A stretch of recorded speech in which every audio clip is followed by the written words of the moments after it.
that a way to see the world that I don't think is good for the human condition, I don't think is good for society, but it has a dominant effect in our educational systems, not all, obviously, but it even percolated down to the elementary school level. And you'll see in a moment, it goes under the name of critical theory, which is a word directly taken from Marxian theory. And what I want us to do is to be critical of critical theory, understand how it works, and understand what's happening in the world today.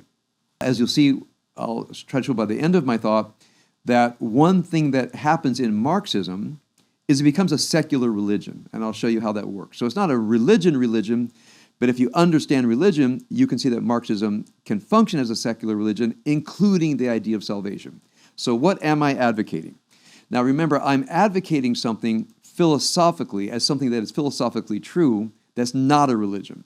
My religion is Judaism, but I'm a philosophic person, and I want to root everything that I think in what is true philosophically, and there are philosophical ways to talk about truth, and ethics, which is a branch of philosophy. I'm advocating something that I believe to be true, although it has not become a secular religion. It's something that you might say is the civil, accepted religion of American society, but we don't really have practices that you would call religious to celebrate it, which is one reason it's so weakly adhered to, because it's not something that has taken on the guise of a religion. So let me describe what that is, and then we'll go into the next part. My beliefs in something of an order. First, I believe in what is called natural right or natural rights. Now, natural right comes from the German word Naturrecht, which can be translated as natural law or natural right. And here's the idea.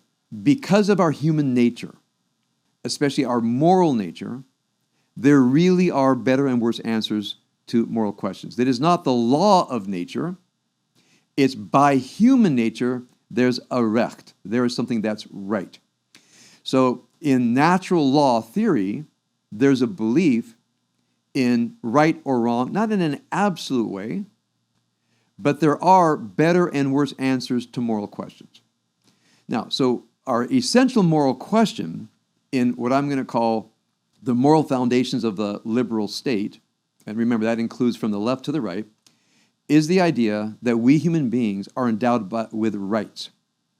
So in part of understanding what is true, from a natural law perspective, we look at the human being, we are endowed with rights. We see this in the Declaration. Now, since we are endowed with rights, and I'm very much paraphrasing the Declaration of Independence, our question is, what kind of government ought we live under? Since we are starting, axiomatically, there is a moral world. Part of that moral world is the idea of human rights. We are endowed with human rights. Therefore, what form of government is best for people endowed with human rights? So there was a lot of thinking about this, of course, in the 1600s, 1700s, and our revolution was based on it, that the best form of government, because in an absolutely true way, I mean, this is axiomatic, you can't prove it to a skeptic, it's something of a metaphysical belief system, that since we're endowed with rights, the best way to form government is a representative democracy. Every human being has the right to choose their form of government, and the form of government is a representative democracy. So this flows from the idea of natural right, meaning we have rights. Our founders thought that the best form of democracy was one with separation of powers, the legislative, judicial, and executive. I actually think that's a very, very good idea. But it flows from the idea of how do we protect ourselves against the intrusion of a government that the members of which might not respect our rights. So we want there to be an inherent conflict in government between the legislative, the judicial, and the executive. Now that's why? To protect our rights. So the government has inner conflict and ideally won't oppress those subject to the government with its awesome power. The next part of this is a regime of actually described rights, such as the right to free speech, the right to religion, the right to live in your homes undisturbed by others, due process under the law. So if you look at the Constitution, we have the Constitution, the Bill of Rights, the first 10 amendments, and of course further and further, which are mostly there to protect our rights as human beings. So we have rights. The government is formed to protect our rights. The best form of government is representative democracy. three branches of government that are in opposition to each other, to put a check on the government of violating our rights, then an enumerated set of rights, and one thing that many people don't see as a natural right, which is a regulated free market. And this is one of the essential conflicts with what I'm going to call liberal political theory, Marxian theory, is that people have an absolute right to engage in trade. Now, if you read the Federalist Papers, you'll see that this is, again, a kind of a metaphysical idea, and I'll try to make it as simple as I can. Part of what makes me a human being is that I create things. So, for example, I work in the world of ideas. So I think about ideas, I read about ideas, I put ideas out there in the public. Now, let's say I decide someday to put my ideas into a book. So I go to somebody who manufactures books, and we make a deal. I'll give you my ideas, you'll publish the book, and the person puts the book out there. So we have an agreement. Now, the idea is that a third party ought not come in and say, we'll tell you how to do this deal. We'll tell you how much you can get for a book. Right? We're going to tell this other person how much they can get for publishing a book. From the idea of free trade, that's between me and another person. We get to decide what the deal is. And the idea that other citizens can come into us and tell us how to do the deal, well, they are inhibiting our right. So we call this a regulated free market. We have a free market of ideas and a free market of trade. It's regulated in a way so there are not abuses, for example, truth in advertising and so forth, but the free market actually protects the human right to create articles of value, including intellectual things, the free right to create, the free right to offer it to other people, who have the free right compensate, let's say, the creator, in a way that it's a deal that we make with each other. So the free market is an essential part of natural rights. This might be an unfamiliar idea to many of you, but if you go back and look at some of the origins of the theory of the right to deal freely with each other, it is understood as a natural right. That's what I believe in. Now, it's not a religion. It's a foundation for what I believe about the human condition, how we ought govern ourselves, how we ought associate with each other. Part of that, of course, is freedom of religion, that within this liberal state, the deeper parts of religiosity, each religion can work that out with the citizens. You can join a religion or you can not join a religion. That's not of the interest of the state. Now, because the state has no official interest in our religious convictions, notice that the state, and I think properly, does not teach us, more than this minimal idea that I've given you, what you ought to believe, what your religious life ought to be like, what your spiritual life should be like, what your connection to God should be like, or non-connection to God. The government, as it were, has no interest, no theoretical interest in that, other than that we be good citizens. But here's what happens. People can be left in a kind of a spiritual vacuum. I think people have an inherent search for meaning. Look at Viktor Frankl's books on, man's search for meaning, or the human search for meaning. We need something more than the basic structure of the liberal state. Now, many people don't. Many people are perfectly satisfied with this regime that protects our rights. They want to get a job, sometimes create a family, have friends, have a barbecue on Saturday, go to the beach on Sunday, and that's a perfectly good life for them. There are other people who go on a spiritual search for meaning, sometimes in a recognized religion, but sometimes not. And these people often call themselves spiritual but not religious. And I think what they mean is organized religion does not work for them. Even for that spiritual quest, it doesn't have enough of a force. It's quite individualistic, number one. And unless you're going to make a religion out of it, it doesn't have the sense of community, and it doesn't have a kind of a power to change society. There's an inherent vacuum in what I'll call the liberal political order, and it's sometimes filled with, as you know, mass movements.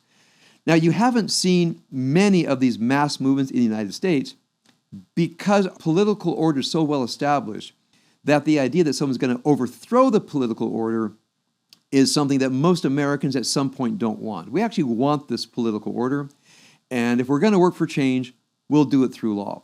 Probably the greatest crisis of a mass movement was abolitionism, the abolitionist movement. The abolitionist movement actually wanted to overthrow the order that permitted slavery. And you see that went ever since the founding of our republic. There are laws, there are constant attempts to either minimize slavery or eradicate slavery, and it finally came down to a war. But I wouldn't call that a mass movement. I would see that the movement toward the abolitionist movement was a movement to actually fulfill our founding idea that all people are created equal. So one could call that a mass movement, but I think it's really an extension of our core political beliefs as a society rooted in natural law. Hope I'm not getting too advanced for everybody. I hope you're all following me step by step. Now, into this comes the Marxism, which has all the features of a religion. So let me share with you. First of all, Marx acted as a prophet. He had discovered a secret knowledge. In his book Capital, he shows how the unseen economic forces of history, and he's uncovered a deep structure that other people had not yet seen. So he's a kind of a Gnostic, meaning he has found secret knowledge that now he brings out.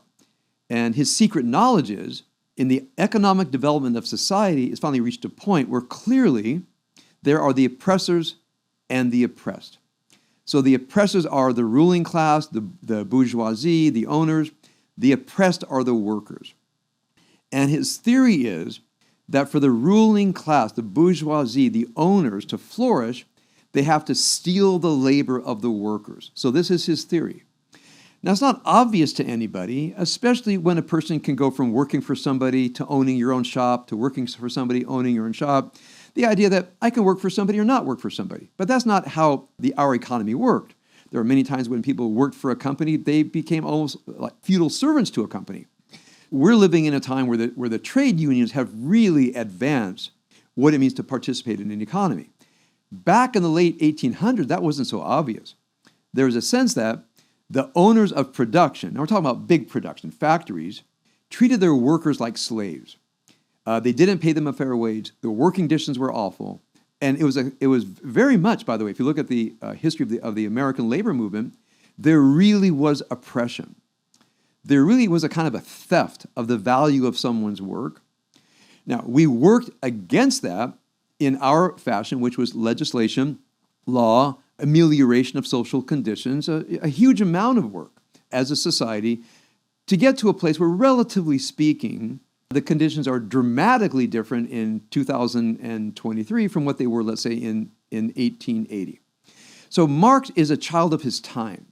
He's writing at a time when I think you could fairly say that in many places in the Western world, he was thinking of German industrialism, English industrialism in North America. He wasn't really thinking about Russia, because Russia was still a monarchy and had not achieved a sophisticated economy yet. So he has this idea, the state of the economy in the late 1800s was produced by economic forces, where that was, in a sense, the end of history for Marx. Meaning that's how things were, and that's how they're going to stay until something radical happened. So he did not believe that there would be a progressive amelioration of the plight of the workers, to borrow a Marxian term, but rather history was stuck.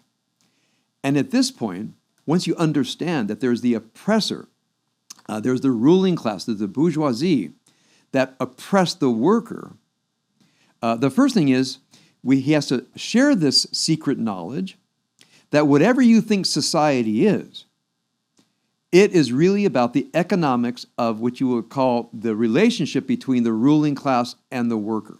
Now, he names that relationship capitalism. Capitalism does not mean greed. Capitalism does not mean profit incentive. Capitalism means a relationship between the ruling class and the worker. It's a relationship. And the relationship is one of oppression. So he believes that what needs to happen is, in his theory of history, because of the rapacious nature of competition in the free market, the owners become fewer and fewer because they inheritively are competitive and destroy each other. So now we have, according to Marx, we only have a few winners at the end of the game. Most people become workers and oppressed workers. And I'll speak metaphorically. One day, all the workers show up to the factory where you have these oppressive owners and oppressive managers, and the workers take control of the means of production. So now the workers have actually taken back what is properly theirs.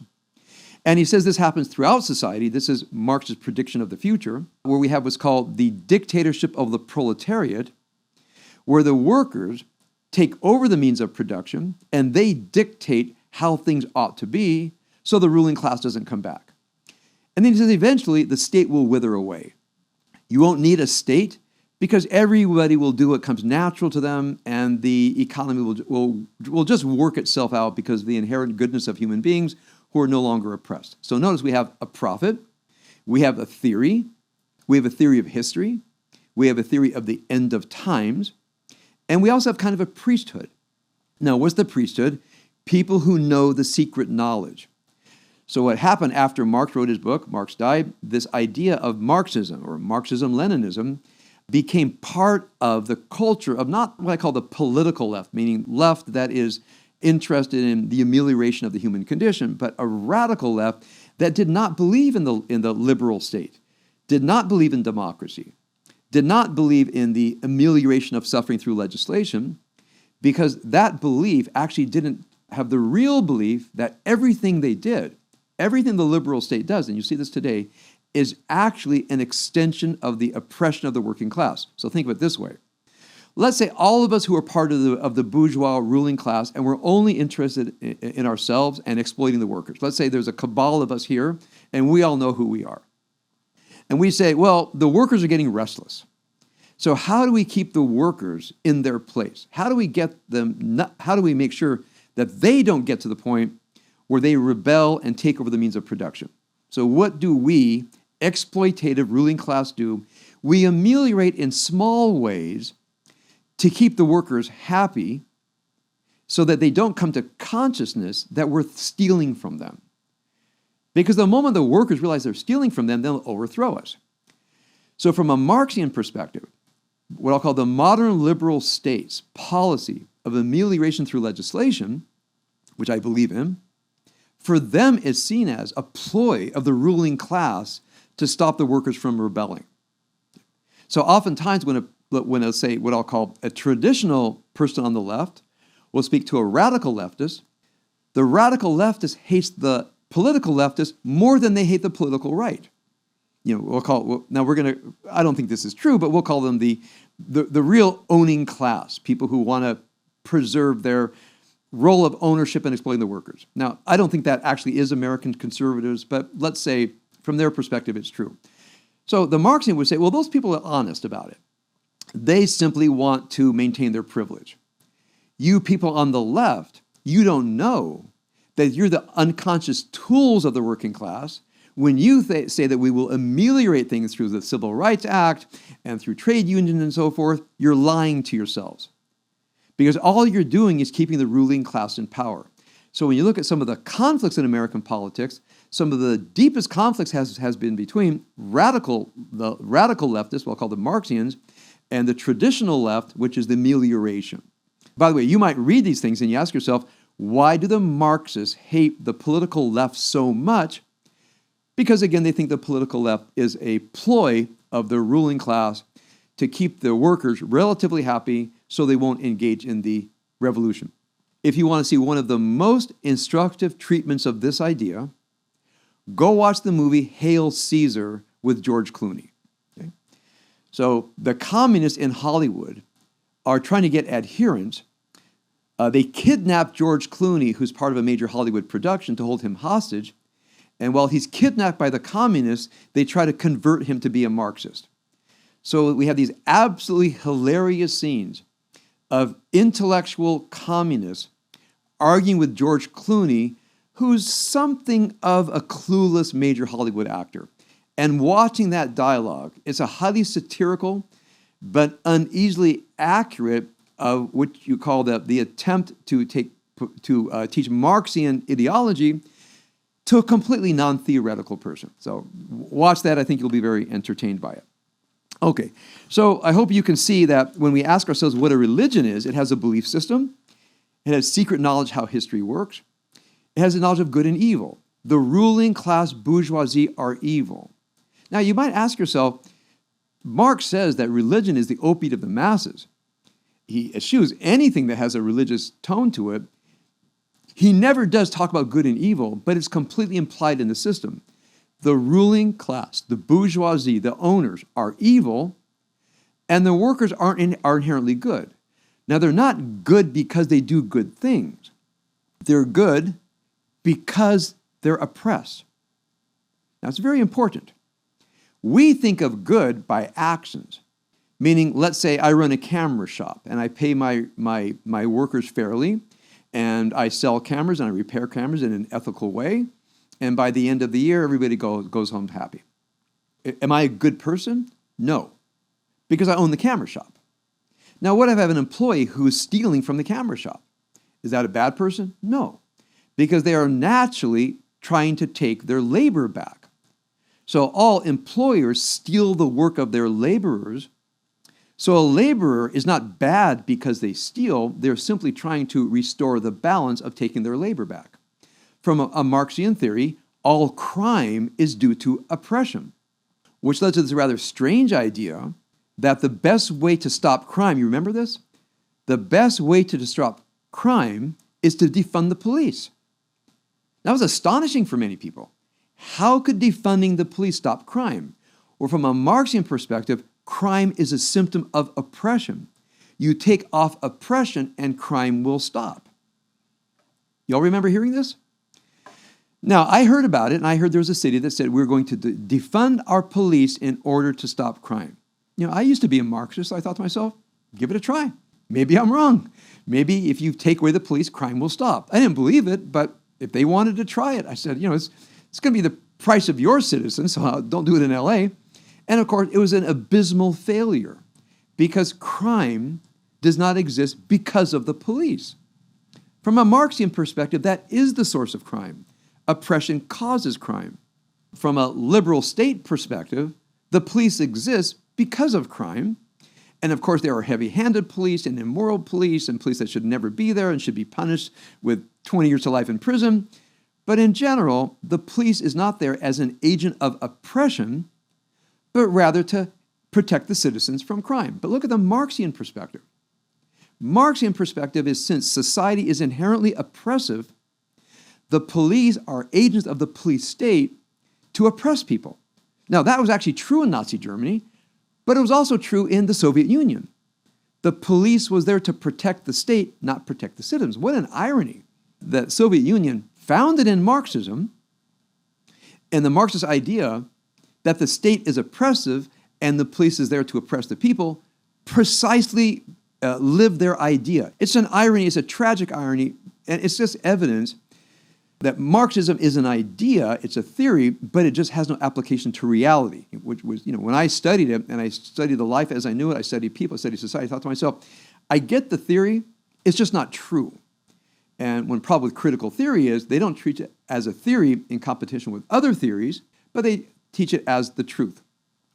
So Marxian critical theory, remember, has this idea of a secret knowledge revealed by a prophet, a priesthood of academics. Now, the priesthood of Marxism are academics in universities. You'll see this in Germany with the critical theory school. If you know about this, you look up Adorno and Horkheimer and others.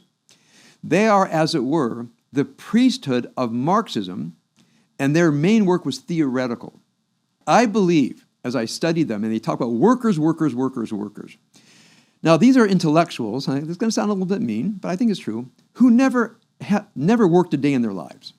Now, I was a worker. Worked at Sears Roebuck, so I was a maintenance guy at Sears Roebuck, so I knew what it meant to go clock in and do my work. All my friends in high school, we all worked. One guy worked at a furniture factory, one guy worked at the phone company, so we all worked. And so I knew what it felt like to be a worker. I knew the management well because I was a maintenance guy, so I had to go in their office and change neon bulbs and repair things. So I had a nice relationship with the management at the Sears Roebuck in Compton, California. And so I had experience as a worker, and other places as well. So when I read this, I thought to myself, have these guys ever had a job? Have they ever dealt with a manager? Have they ever negotiated their wage? And I just thought they were working in a completely isolated world of theory. But when you're an academic, learned in Marxism, you become the priesthood of the secret knowledge. Never tested by reality, by the way. And every time it is tested by reality, they say, well, the Soviet Union was imperfect Marxism. Communist China was imperfect Marxism. Well, they were actually genocide terror states. They were far from just imperfect, they were actually evil. But in any way, so notice you have a priesthood, and then you have what you might call those whom the priesthood teaches, which are called the activists. Now, this is a rather small group, but what do the activists do? I want you to think about this carefully. What the activists typically don't do is engage in amelioration, meaning making things better. The activists don't join trade unions. The activists don't go out and try to affect social change at a grassroots level. Typically, I'm not saying this is a rule, but I'm saying in general, what activists do is demonstrate. Now, they demonstrate partly because they don't want to be part of the amelioration of the liberal society, but rather overthrow the liberal society. So when you look at what they're teaching, critical race theory, critical economic theory, etc., the student then says, what should I do? And the main thing they do, and you'll see this in evangelical Christianity as well, is proselytize, which means convince people of the correctness of the idea. Now, why convince people of the correctness of the idea? That once you agree that critical theory is true in some kind of religious sense, it can't be proven true in any pragmatic sense. We're going to test it with the conditions of society, but there's a theoretical acceptance of its truth. Now, your consciousness has been raised. I remember when I was a young Marxist-oriented person, we talk about consciousness raising. What's the consciousness raising? Be conscious of the fact that we live in an oppressive society, governed by the ruling elite, oppressing the workers. You have to raise your consciousness to get that actually is how society is structured. Anything else you think is not true knowledge. Again, it's a kind of a Gnosticism. It's a hidden knowledge, and once your consciousness is raised, what you want to do is overthrow society, overthrow the government. So a key part of Marxian theory is the overthrow of the elected government, because the government has been elected by oppressed people who don't know they're being oppressed. So we who have the secret knowledge, what we want to do is proselytize. Now, so the proselytized person is now called consciousness raised.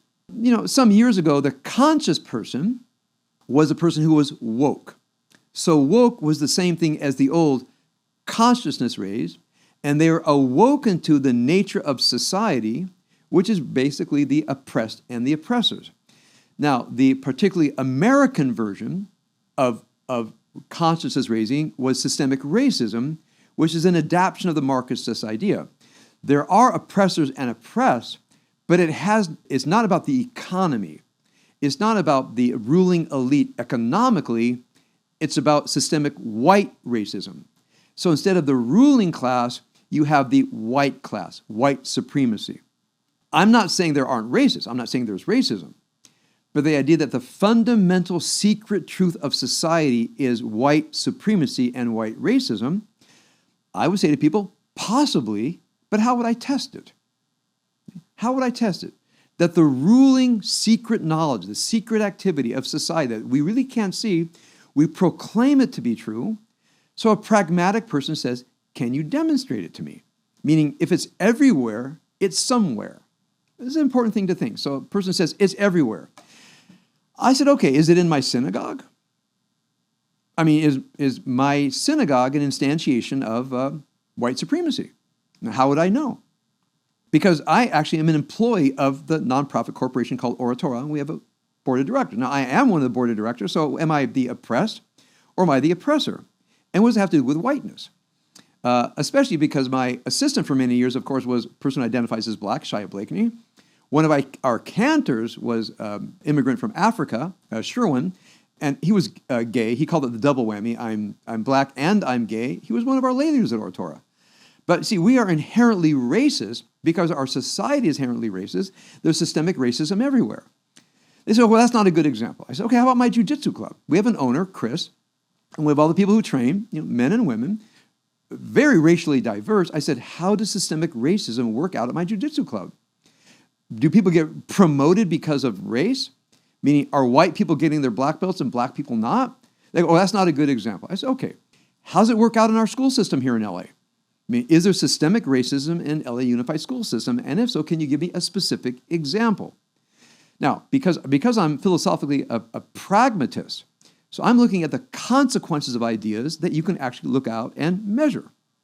Every time I would bring it up, they say, well, that's not a good example. And I would ask, where is an example? Pervasive, systemic racism. And they would point to a racist incident, which is not the existence of something systemic. I hope you all understand that. A case does not prove systemic. Systemic means it runs through the entire system, through all of human consciousness, except those who are woke. Now, once you are woke, you are no longer part of systemic racism because you're above systemic racism. So I want you to think about this from a religious perspective. Everybody else is unawoke. Everybody else is benighted. They don't know what's going on. They're buying into the idea that we actually live in a liberal state of relative equal opportunity, which from a Marxian perspective is a complete lie. It's ruled by the ruling class or systemic white racism. And if you don't admit that, you are not woke and you don't understand the truth of the matter. How do you overcome especially for a white person, how do you overcome the guilt of association of being white? So people would tell me this, and I would say, I've never really identified with being white. Like I know I check the box white on the census, but I don't think of myself as white. I don't feel any sense of camaraderie with white people. Whiteness does not inform my identity. It has nothing to do with my identity. I know that factually they used to call Caucasian, but it has nothing to do with how I see myself. Now a person says, well, you've received privileges. I say, okay, perhaps show me. Like, show me in high school how my whiteness gave me privileges that the black kids didn't have. Show me how I was in the military. I mean, I look at all my experiences in life. They say, whiteness gave you privilege. I said, maybe so. Can you show me? Because I've lived in a multiracial society, all the way until, in my work in Judaism, where most Jews are white, but we've had blacks, we've had gays, we've had Asian, we've had Hispanic in our synagogue. And I don't remember treating anybody different, meaning when a Hispanic member of the congregation would call me, I would say, well, I'll only schedule you for a meeting when there's no more white people to see. It never occurred to me. I never said, well, sorry, Sherwin, you can't be a cantor because you've got the double whammy of black and gay, so you can't be a cantor in our synagogue. That didn't happen. When I found an outstanding rabbinic assistant who, half white, half black, but identified as black, it never occurred to me to say, well, you're a brilliant young man, but you have to be black, so I'm not going to hire you. So I look at myself and say, I don't think that's ever happened in my entire life. People say, well, you're still systemically racist because you're not awoken to the idea that there's systemic racism. Now, so what is wokeness? It's a relieving of the guilt of whiteness. As Shelby Steele would say, it functions on white guilt. So for whom does critical race theory and the idea of white supremacy, systemic racism not work? With a person who does not have white guilt. So if you have white guilt, which means the guilt that I am part of a ruling class that oppresses people, I don't know how to get rid of my whiteness because whiteness is relatively permanent. But I don't want to be identified in the ruling class. In a way, I want to be saved from the sin of whiteness. We used to be saved from the sin of the ruling class. So, for example, let's go to the 1930s. A person is a child of the ruling class. Let's say parents were successful business owners, wealthy person, but they feel ashamed and guilty. Now, what they're not going to do is abandon their wealth and work in a factory. That would actually be kind of honest. Meaning, I'm ashamed that I have wealth. I'm ashamed my family has wealth.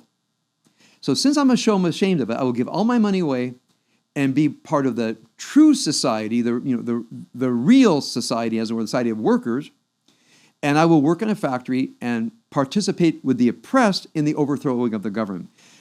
I don't think I saw any evidence ever of someone who became a Marxist, abandoned their wealth, left their faculty position, left their nice house and their big library, gave it all away, and went to work.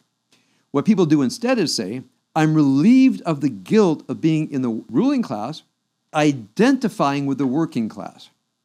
Now, I'm not saying it's bad to identify the working class. I think it's a really good thing. But my identification with the working class has been a commitment to fair deal for the workers. I call this the traditional political left. What I don't say to myself is I have to be a Marxist in order to be relieved of the sin of being born into so-called privilege, which I wasn't. Both of my parents were working class. And maybe that's one reason I and many of you don't have white guilt, because we grew up in working class families. When someone said, I'm part of the ruling elite, I said, I don't think I've ever in my life been part of the ruling elite. I was born to workers and I was a working person. So I think for some of us, our conditions don't allow the idea that we suffer from white guilt or ruling class guilt or privilege guilt so much. First of all, we're not going to abandon it. We're going to work off the guilt by being woke. So being woke, at least for the ruling class, white people, etc., in my mind, is a way to gain salvation. Now remember, you don't gain salvation by giving away your wealth and working in a factory. You gain your salvation by a way of thinking. That I accept, now it's a belief statement, I accept society is divided into the oppressed and the oppressors. I used to be part of the ruling elite, but now that I'm conscious because I'm woke, I'm relieved of that, but what do I do now? I have to proselytize. I have to proselytize. So there's a big movement you see, this is the part of the DEI thing going on in our schools, is the attempt to proselytize, which means bring this religion to others so they can also gain salvation of being relieved of their whiteness by believing in woke theory or critical theory in general. I want to bring all this home. I'm trying to help us understand what's happening in our universities. Last night I talked about the allure of mass movements. People have kind of a vacancy in their inner lives. They don't have lives of meaning and purpose. And a mass movement comes along and says, we have purpose, we're acting in history. You submerge your identity into the identity of the group. We give you belief, we give you action. And so Eric Hoffer's book, True Believer, The Allure of Mass Movements, he talks about this where reason people join mass movements is to be given an identity, but then you have to believe in what the mass movement teaches. So mass movements don't believe in freedom of speech. They believe in conformity. So that was from last night. Today, I'm talking about something that I've seen. Now, it doesn't apply to me, I think, because of my spiritual personality, and it doesn't apply to many of you, because many of us are not driven by guilt and shame, which clearly, if you look in the letters of Paul in the New Testament, he clearly is driven by guilt and shame of his sinful humanity. He wanted to be relieved of his sinful humanity by believing in the saving death of Jesus Christ. I mean, salvation, saved from a spoiled identity of being a sinner. Now, many of you people don't have a spoiled identity of being a sinner. You believe more from a, let's say, I'll call it traditional Jewish perspective. There's a moral law. We fall short. Ideally, we repent and try to get right with God. But we don't get right with God by believing that Jesus died for our sins. I mean, many people tried to evangelize me, as I'm sure you, and I just never believed it. They said, he died for your sins. I said, I'm not that sinful. Someone has to die for me. I'm sorry. I make mistakes, but I'm not your guy. Now, I don't think people believe that because they are actually so sinful, but they have an inner sense of shame, an inner sense of guilt because of their sinful thoughts, their sinful nature. Again, I think there are spiritual personalities where that will work with some people, meaning it applies to them, but not others. Now, again, that's one reason I think there's a natural limitation to the idea of appealing to people who feel white guilt or are induced to feel guilt, either ruling class guilt, white guilt, Zionist guilt, whatever the guilt is, that you're an oppressor. And the only way you can overcome it is by identifying with the oppressed through a kind of a knowledge. The last thing I want to say here is the power of demonstrations. So let's say you are a believer. You now believe history is the history of the oppressor and the oppressed. In your great misfortune, you were born into a bourgeois family. You're born to people that have a little bit of money and they have a retirement fund and they have good health care, and you're terribly ashamed of it because other people are oppressed. And you're taught you're a bad person because you're in the ruling class. You're bad. You're spoiled. And you believe them. Say, wow, I don't want to be bad and spoiled. What do I do? Well, become woke. Woke to what? Woke that history is a history of the oppressed and the oppressor. So you mean when I believe that, I'm relieved of the guilt? Absolutely. Just become woke. And then what do? Well, then spread the news. Be an evangelical. Go out and teach other people the truth of Marxian critical theory, that everything's about the oppressor and the oppressed, including Israel, Zionism, etc. It's all about oppressor and oppressed. But like, what do I do today? How do I engage in public displays of piety? Where's my church? The church of Marxian theory is the classroom and demonstrations. And I can't overstate that.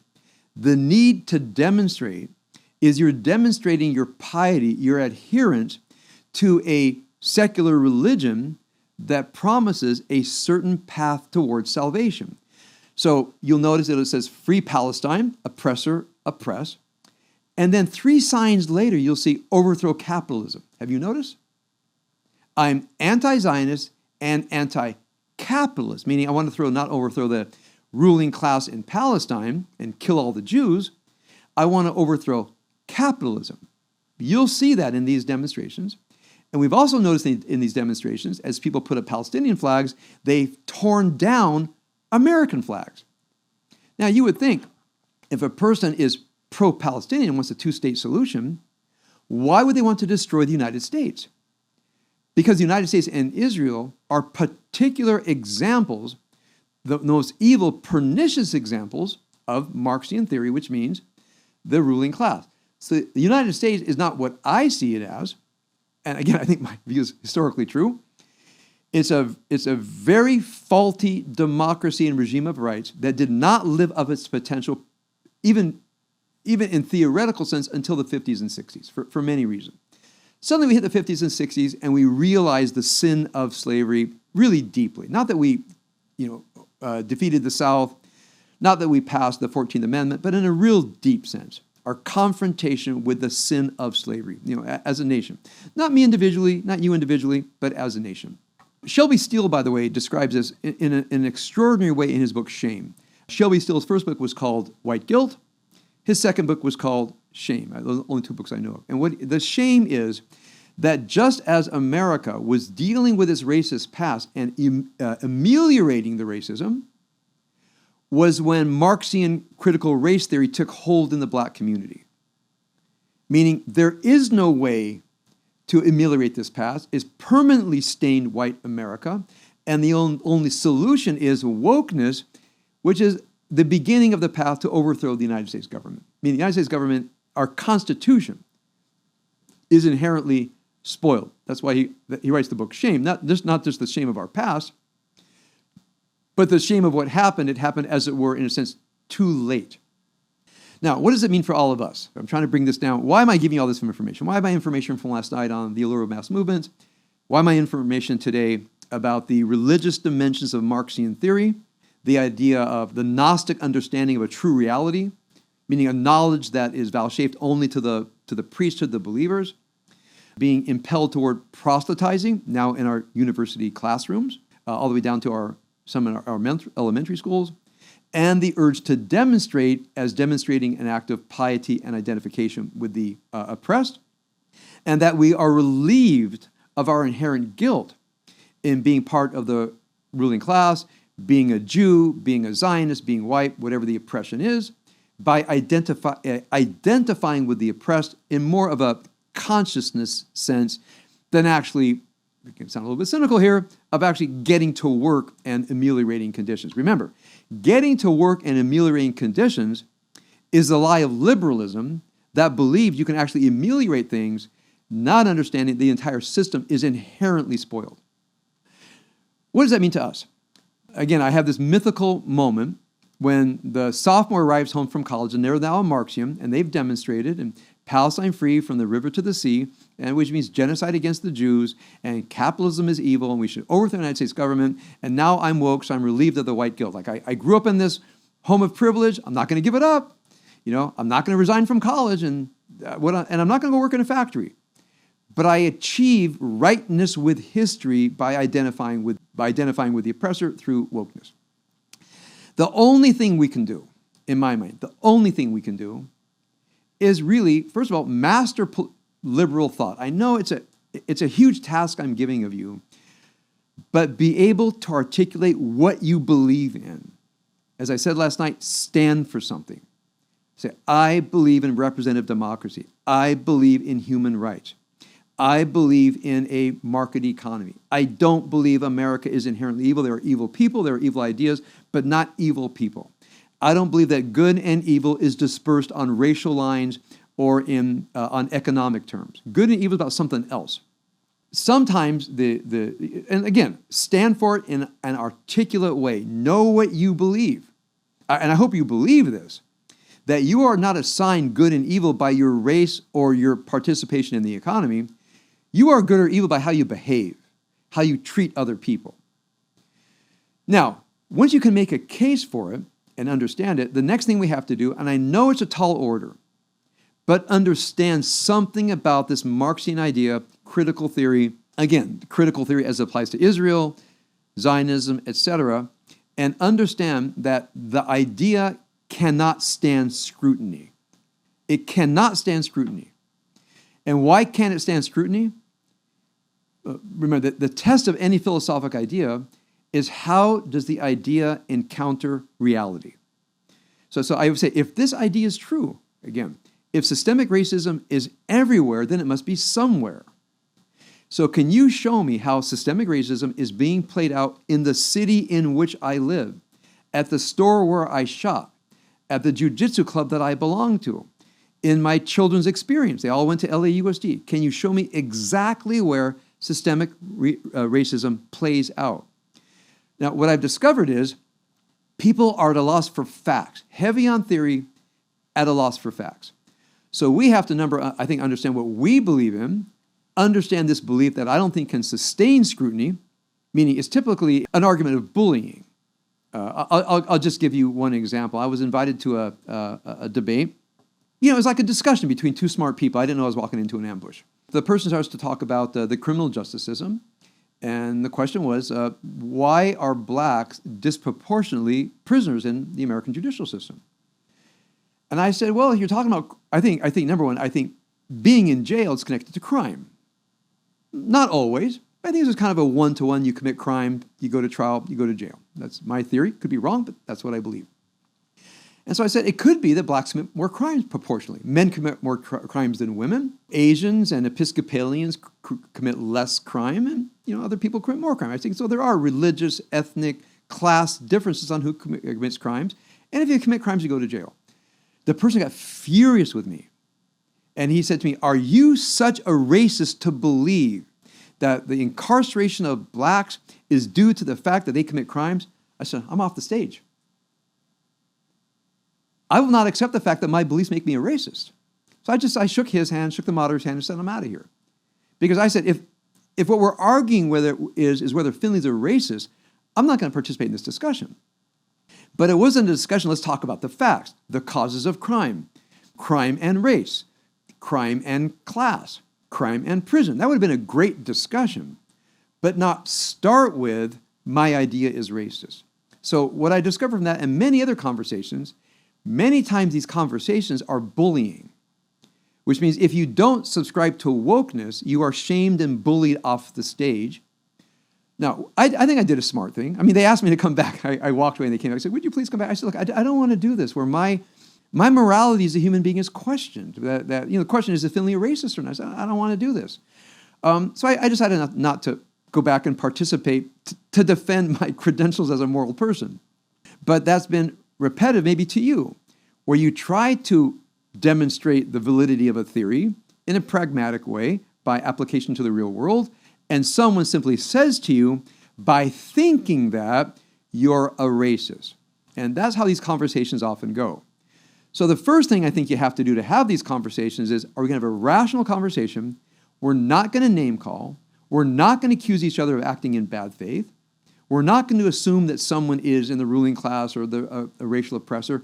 We're just going to have a conversation about the validity of a theory. Now, if you can get that far, you might make a dent in a young person's understanding of themselves and society.